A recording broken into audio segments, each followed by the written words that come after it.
Bapak Ibu, saudara-saudari yang terkasih, jumpa lagi dengan saya Romo Sabto Nugroho. Kita akan melanjutkan permenungan kita. Mari kita awali dengan doa malaikat Tuhan. Dalam nama Bapa dan Putra dan Roh Kudus, amin. Maria menerima kabar dari malaikat Tuhan bahwa ia akan mengandung dari Roh Kudus. Salam Maria, penuh rahmat, Tuhan sertamu. Terpujilah engkau di antara wanita dan terpujilah buah tubuhmu Yesus. Santa Maria Bunda Allah, doakanlah kami yang berdosa ini sekarang dan waktu kami mati. Amin. Aku ini hamba Tuhan, terjadilah padaku menurut perkataanmu. Salam Maria, penuh rahmat, Tuhan sertamu. Terpujilah engkau di antara wanita dan terpujilah buah tubuhmu Yesus. Santa Maria Bunda Allah, doakanlah kami yang berdosa ini sekarang dan waktu kami mati. Amin. Sang Sabda telah menjadi manusia dan tinggal di antara kita. Salam Maria, penuh rahmat, Tuhan sertamu. Terpujilah engkau di antara wanita dan terpujilah buah tubuhmu Yesus. Santa Maria Bunda Allah, doakanlah kami yang berdosa ini sekarang dan waktu kami mati. Amin. Doakanlah kami ya Santa Bunda Allah, supaya kami dapat menikmati janji Kristus. Marilah berdoa. Ya Allah, karena kabar malaikat kami mengetahui bahwa Yesus Putramu telah menjadi manusia. Kami mohon curahkanlah rahmat-Mu ke dalam hati kami, supaya karena sengsara dan salibnya, kami dibawa kepada kebangkitannya yang mulia, sebab Dialah Tuhan dan pengantara kami. Amin. Bapak Ibu, saudara-saudari yang terkasih, kita akan memulai permenungan kita mulai dari hari Senin, pekan ketiga masa Prapaskah. Kita akan mendengarkan sabda Tuhan yang diambil dari Injil Lukas bab 4 ayat 24 sampai dengan 30. Tuhan sertamu dan sertamu juga. Inilah Injil suci menurut Lukas. Dimuliakanlah Tuhan. Ketika Yesus datang ke Nazaret, ia berkata kepada umat di rumah ibadat, "Aku berkata kepadamu, sesungguhnya tidak ada nabi yang dihargai di tempat asalnya. Tetapi aku berkata kepadamu, dan kataku ini benar. Pada zaman Elia terdapat banyak janda di Israel ketika langit tertutup selama 3 tahun 6 bulan. Dan ketika bahaya kelaparan yang hebat menimpa seluruh negeri. Tetapi Elia diutus bukan kepada salah seorang dari mereka, melainkan kepada seorang janda di Sarfat di tanah Sidon.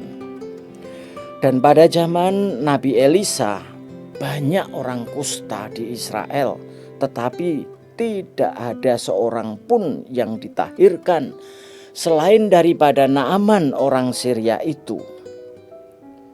Mendengar itu sangat marahlah semua orang yang di rumah ibadat itu.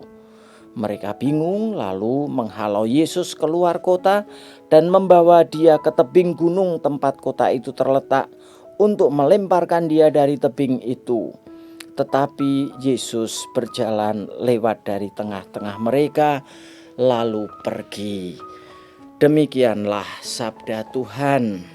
Terpujilah Kristus.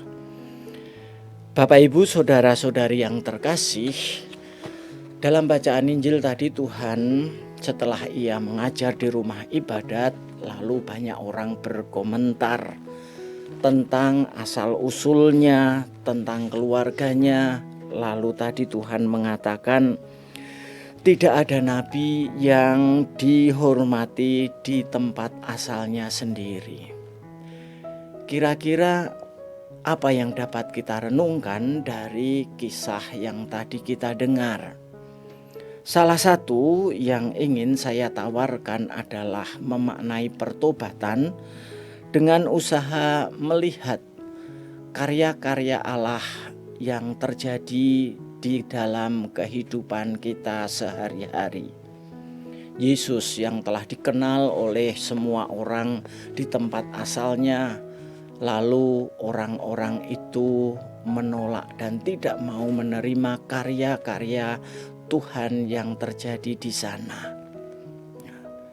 Kalau kita mau menjalani pertobatan, maka kita harus bisa melihat karya-karya Allah di dalam lingkungan yang terdekat dengan kita.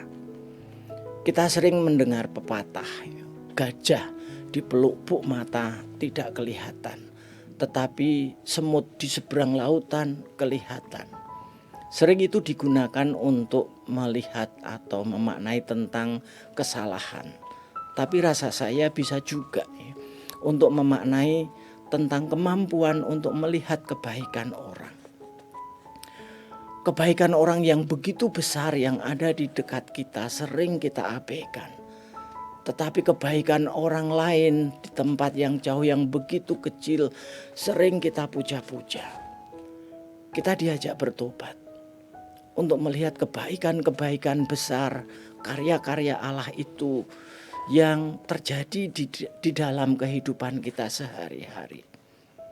Seorang suami diajak untuk melihat karya-karya kasih Allah yang setiap hari terlaksana di rumahnya melalui istrinya yang menyiapkan segala-galanya, yang merawat rumah tangga, yang mendidik anak-anak.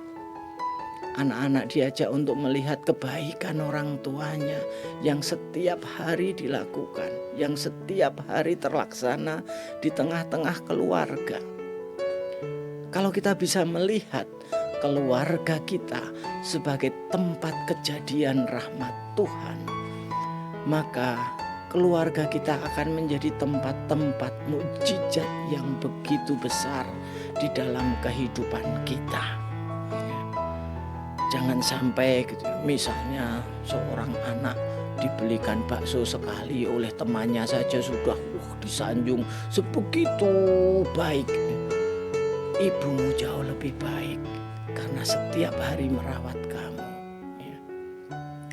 Mari kita bertobat untuk melihat kebaikan-kebaikan Tuhan yang terus-menerus terlaksana di dalam kehidupan kita sehari-hari melalui orang-orang yang terdekat yang ada di sekitar kita. Kita tidak boleh menganggap semua kebaikan mereka sebagai hal yang biasa saja atau sebagai sesuatu yang memang seharusnya terjadi. Tetapi semua itu adalah karya Tuhan di tengah-tengah keluarga.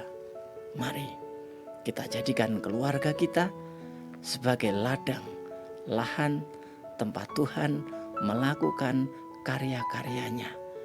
Jangan sampai nanti kita justru seperti yang tadi diceritakan dalam Injil, ada banyak orang yang sakit, tetapi Tuhan tidak menyembuhkan mereka di Israel.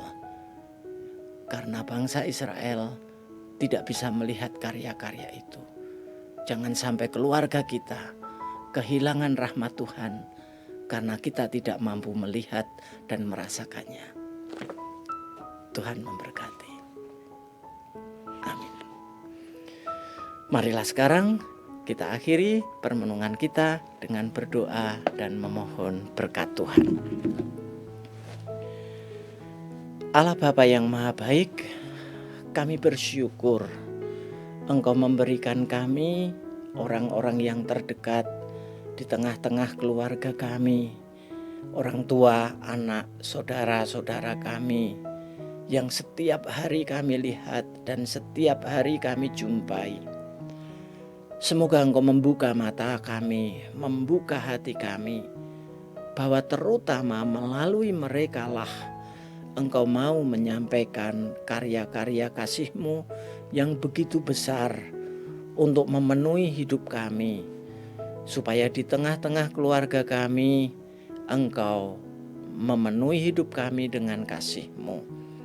Berkatilah keluarga-keluarga kami, supaya Kau jadikan ladang mukjizat, tempat Engkau melakukan berbagai macam kebaikan, tempat Engkau menunjukkan kuasa kasih-Mu di dalam kehidupan kami, supaya keluarga kami tumbuh menjadi keluarga Katolik yang dipenuhi dengan iman yang semakin menyala, dipenuhi dengan harapan yang semakin teguh, dan dipenuhi dengan kasih yang semakin berkobar demi Kristus, Tuhan dan pengantara kami. Amin.